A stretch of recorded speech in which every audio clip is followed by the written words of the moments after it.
Hey, I'm Melissa. I'm Jam. And I'm a chemist. And I'm not. And welcome to Chemistry for Your Life. The podcast that helps you understand the chemistry of your everyday life. Okay, Jam, today we're going to talk about the ozone. The ozone. The ozone layer. Okay. Like a layer. Do you know what the ozone and the ozone layer are? So I know a little bit, but I don't know how accurate this is. And there's probably tons of things I don't know. Probably But- tons of things everyone doesn't know. Yeah. Fair. Very fair. So I'm just like you guys. I don't know a lot. Okay. But I Me remember. too. There's so much there's so much to know that we each have so much that we don't know. Yeah. I wish there was a way to know all of it. And then we wouldn't have anything we didn't know. But then we can learn new things. Okay. That's true. So Okay, I'll take it. you'll take it. You'll take the way the world is already. The the things that I remember about the ozone is that I feel like ozone is O3. Like That's true. 3 atoms of oxygen, right? I'm so impressed that you knew that. And I remember hearing about that in like 7th grade from my science teacher, Mr. Wise. Mr. Weiss. Yes, the husband of Miss Wise, who I've talked about being my Aw. biology teacher other times. That's so cool. Yeah, They're a husband-wife duo. Yeah, just a science couple. Actually, I think he taught a lot of stuff, not just science, but A science couple. Yeah. I wish I could be in a science couple. I guess I'm in a STEM couple because Mason's an engineer. nice. Yeah, you guys got 2 of the letters in there. Yeah. Yeah, so we're kind of like a sciencey couple, a STEM-y couple.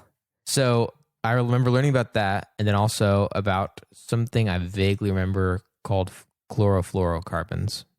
Okay. Is that in that right That is direction? in the right direction, yes. I remember those I think are bad.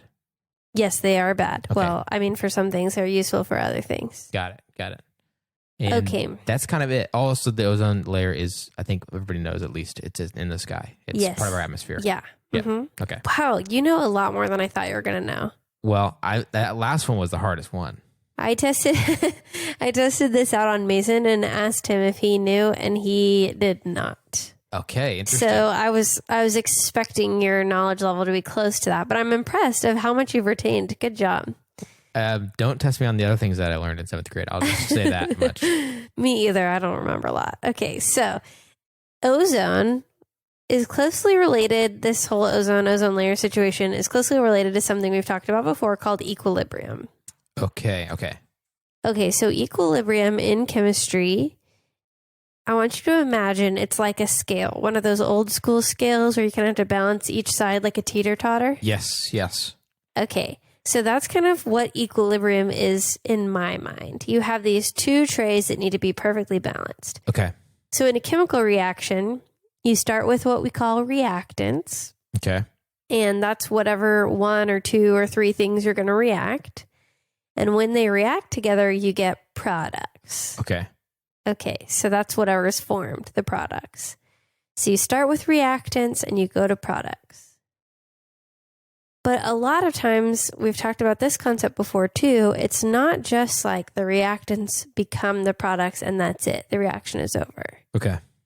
The reverse reaction can sometimes happen. So if your reactants are A plus B, and you're getting C, sometimes C can break back down to B and A with the proper conditions, or they might react with something else and carry on. Right. Or A plus B might equal D and E on accident, not just C. Okay. Right. So there's a lot more that happens than just the simple what we write on the paper. And when you have the forward reaction and then it going backwards in reverse, Yeah. when those 2 are happening at the same rate, then your scale starts to balance out and you get equilibrium. Okay. Okay, so the forward reaction and the reverse reaction are happening at the same rate. They've balanced each other out.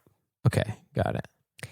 And the ozone layer is like one big balancing scale. Okay. Tons of things happening forward reaction, tons of things happening backward. Yes. Okay. So ozone is O3, like you said, it's 3 oxygen molecules. Okay. And radiation from the sun can break up. It's absorbed by the ozone and it causes a bond to break. to create O2 and then one single oxygen atom. Okay. And that single oxygen atom is not happy, so it's going to go try to react. Okay. So then that single oxygen atom will go and find an O2 molecule, and those will react to form ozone again. Okay, interesting. The ozone breaks down to form O2. Uh-huh. That's called diatomic oxygen, 2 atoms. Okay. And then a single oxygen atom, and then the diatomic form and the single form can come back together and make ozone again. Got it. Forward reaction, backwards reaction. Okay. And when the ozone absorbs the ultraviolet light from the sun and it breaks down, it also releases heat. Okay. And in that way, the ozone protects us from getting the ultraviolet light from the sun, because before it can filter through the ozone layer, it's absorbed and then released as just heat.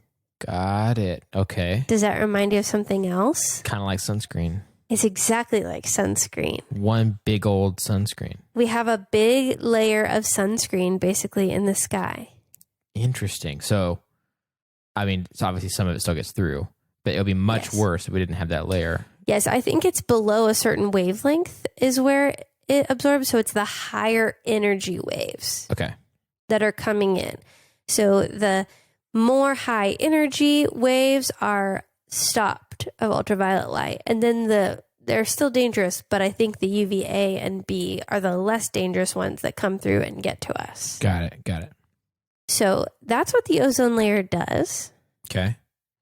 And it is up in the sky protecting us. And it's also in this equilibrium balancing act. Uh-huh. Okay. Interesting. So that is the ozone layer. It's not just a layer of O3 molecules doing nothing. They're reacting. They're in equilibrium. And molecules are pretty spread far apart from each other. So I heard an interesting fact that the amount of ozone, how much it's spread out, it takes up about 15 kilometers. But if you condensed it down to where all the ozone molecules were right next to each other, it'd be like just a few millimeters. Oh, yikes. Okay. Isn't that crazy? Yeah. So there's a lot of empty space up there too, but it's enough to where it's absorbing the UV radiation and having this whole reaction go. Interesting. Okay, but unfortunately, I know you know about this part. Due to something called chlorofluorocarbons, which were often used in Freon, that was part of refrigerants and aerosol cans back in the day, which your 7th grade teacher told you about, like in the 70s and 80s. Yeah. These have caused a hole in the ozone layer. Got it. Got it. And the reason why is because they're messing up that balancing act. Okay. If you have a chlorine atom, or if you have chlorine in your chlorofluorocarbons, and it gets hit with something like UV light, it can form what's known as a radical. We've talked about those before. But what that basically means is it's an atom with one single unpaired electron on it. And electrons hate to be unpaired. So they get crazy and they want to react as much as they can. And sometimes they'll go and find another atom and steal one of its electrons, making that new atom a radical. Got it. Got it. So it'll go up into space, into the atmospheric layer of the ozone layer. It's not quite space, I guess, but it'll go up in there. Your chlorines, they'll form these radicals, and one chlorine radical can destroy up to thousands of molecules of ozone because they start this chain reaction where all these radicals are forming. Okay, interesting. So basically you had this perfect balancing act of equilibrium going on, and then the chlorofluorocarbons come in and whoom, mess up the equilibrium. Interesting. And keep things from going back and forth like they should. Right. Keeping ozone from still existing or whatever. Right. And becoming ozone again after it's become oxygen. Yes. Yeah. It'll either destroy the ozone molecules or it could destroy O2 molecules, but it basically just throws these radicals around that are making it to where the ozone reaction isn't going to happen. They call it scavenging. It's scavenging electrons. Oh, yeah. Okay. It's going in there and just messing everything up. Yeah. Dang. I know. One chlorine radical can destroy up to thousands of molecules of ozone. Wow. Jeez. And the only way that you get rid of a radical without it, propagating itself is if it finds another radical. And then these two radicals together would be happy. Okay. Huh. So that's it. Dang it. If we could only help them find other radicals before they found, the oxygen or ozone I know. Yeah. molecules. Dang it, dude. So what they did instead of helping radicals find other radicals, because that would be challenging, is the scientists who discovered that this was going on, they were awarded the Nobel Prize, which is really cool. Mm-hmm. And the Montreal Protocol was established, which asked countries to limit their production of these chlorofluorocarbons. Mm-hmm. And because of this work in reducing the amount of chlorofluorocarbons that are being produced and in our atmosphere, they estimate that the ozone layer is going to be restored to its pre-1970s levels by 2070. Okay. Dang, that takes a while, though. It takes a long time because chlorine can do so much damage for each chlorine atom that's released. You know, that's a lot. Yeah, seriously. Gosh, dang, dude. 2070. Yeah. Man, I'm glad that they made the change when they did, though, because what could have been like, 150 or whatever. I know. Sorry, yeah. 2150. I know it ends up being like 100 years total, but seriously, I think they discovered it in the Montreal Protocol was established in I think it was the 80s. So it takes all the way from the 80s to 2070 is when they're estimating that the damage will be reversed. Dang it, dude. I thought this was a timely episode because we're having similar conversations about climate change a lot lately with the report that just got put out. So yeah, it just goes to show that a little bit of action on our part right now can, one, start reversing the process, but two, all of that damage was done just in the 70s and 80s when these freons were being used. Yeah. Dang. Man, that's crazy. I know. And it's scary to think that, like, what if it had gone on even just 10 more years? I know. Like, how much more damage would be done? How bigger would the... Maybe it would take us all the way to 2,170. Yeah. It was hard for me to do that math on the fly. I know, yeah. Another 100 years or 80 years of damage or whatever. Yeah. Jeez, dude, that's crazy. Yeah. So do you want to take a stab at explaining the balancing scale of ozone back to me? Yes, I'd love to. So, up in the sky. Up in the sky. There's this wonderful layer where these ozone molecules have been doing their thing for centuries, thousands of years, millions of years, whatever. We assume. Yeah. I don't know when the ozone layer was formed. But it has been mostly undisturbed doing its thing, which is this balancing act of becoming, because UV is hitting it. UV is hitting it, so it's putting energy into the molecule. And then it's taking the 3 oxygen molecules that make up ozone, and it ends up somehow breaking them apart. Yeah, the energy that gets put into ozone, it's almost, a good way to think of it is almost like too much for the molecule to handle. So as a result of that energy being put in, a bond breaks. Right. And then you end up with this O2 on one side and oxygen, single oxygen on the other. Got it. And normally, oxygen likes to be 2 of them. Diatomic. Yes, diatomic. Yeah, nice. There's like 7 that we had to memorize that like to be diatoms. I remember my teacher coloring them in in high school. So oxygen is one of those. Okay. And so that happens. And then there's this lone oxygen wandering around, and the lone oxygen really wants a buddy. At least one buddy, because it would rather be 2 than 1. It would rather be 2 than 1. But typically what it ends up finding is 2 that are together and joins them and becomes ozone once again. That's right. And I think it requires some energy for that reaction to happen. So actually the UV is creating the ozone and breaking it down. Got it. Okay, cool. So Isn't they that have cool? that energy available to get back together. Yes. But also it is what caused the split in the first place. Yes. But what ends up being the case is because it's happening on such a large scale with so many ozone molecules breaking apart and getting back together, that there's that equilibrium of it happening over and over and over. But for the most part, the scale is staying in balance, even though it's happening. Yes. Because it's on this large scale happening as fast as they're breaking down, they're getting back together. Right. And so on and so on. And because it's doing that and breaking down, getting back together and making new ozone, what happens? Shielding us from some pretty harsh UV. Yes. That it is absorbing. And then just the heat kind of is giving off as energy. Yes. The products of the reaction, we would say, are the O2, the single oxygen, and the heat. Okay. Got it. And not as much UV is hitting us down here. Thank goodness. And we are grateful to you, ozone layer. But unfortunately, we were not so grateful in the 70s and 80s, were we? No, we were not. We were grateful for AC and fridges, though. Right. Right. And it was in those coolants, those Freon, whatever formulas they're using then, had a higher amount of chlorofluorocarbons, which was sending these chlorine molecules up into the air.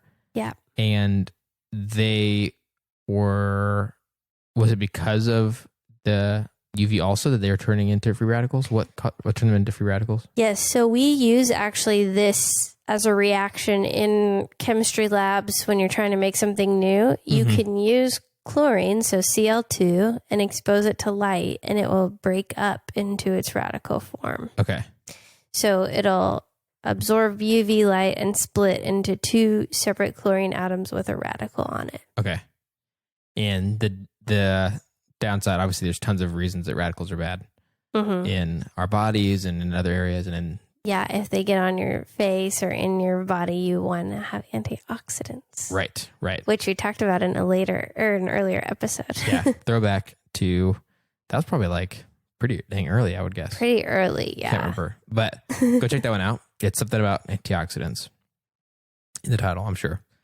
I'm sure we put that in there. Yes, I'm sure. And so those radicals are finding their way up to the ozone layer. And because they're this very reactive lone electron, extra electron that is not happy. Not happy by itself. It gets up in there and starts messing stuff up. Yep. Taking electrons from the ozone molecules and stuff. Yeah. And causing that nice balance of equilibrium to be thrown off. Yep. And causing lots of ozone to not end up reforming, leaving these big old holes. Yes. And the hole actually appears in certain seasons. Which I wonder if that has to do with the way the sun is hitting the earth at different times. Oh, interesting. So that's interesting. But that's it. Yes. And the whole layer, I believe, has thinned. But there's one specific part over Antarctica, I think, where there is actually a hole in the ozone. Interesting. Dang. I wonder why there. I don't know. That's why I wondered if it had to do with where the sun was hitting or... I don't know. That's crazy. Yeah. Is that it? Did I get everything? You got everything. Nice. Good job.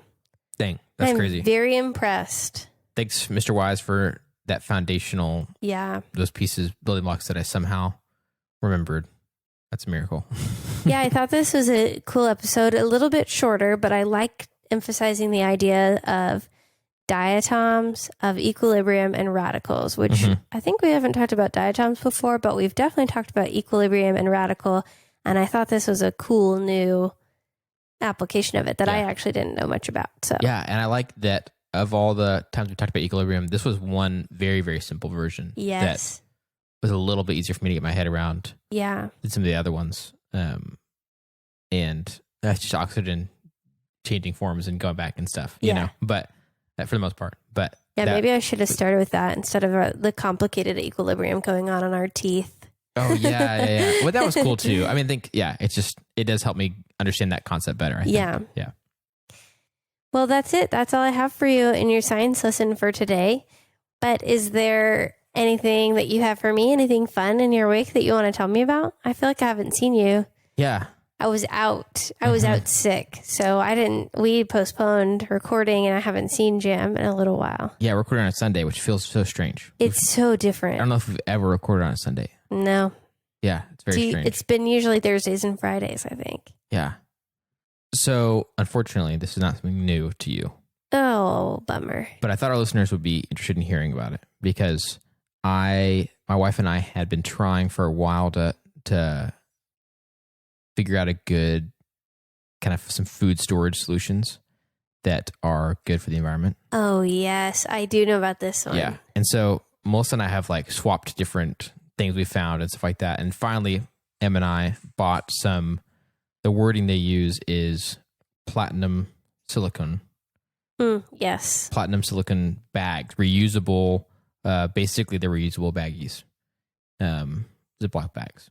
And sounds so boring. But if you're someone who has been like trying to use less things like that, yep. And then you're also like, but dang it, Ziploc bags are so helpful and convenient. They are so helpful and convenient. Throw things in, blah, blah, blah, especially with like trying to take snacks with us different places for having a kid and whatnot. Yes, it's hard to get out of the habit of that for sure. 100%. So this is not an ad. I won't tell you the brand name at the moment. If you are interested, you could message us on Instagram or email us. But we found some that we got and we've used them a few times already this week, and it is very nice and they are working great. And it just feels good to have something that is better for the environment that is also not single use. Yes. So we got a similar thing that they don't have anything disposable like it. So I feel like I have to use the name, but they're called food huggers. And you just put your lemon and your lime down in there and it makes an airtight seal. And we use them all the time. And it just makes me so happy because I would have been throwing that in a plastic baggie. Yeah. And I definitely was one that tried to reuse baggies a few times if I could, depending on what I put in there and how gross it was or whatever. Yeah.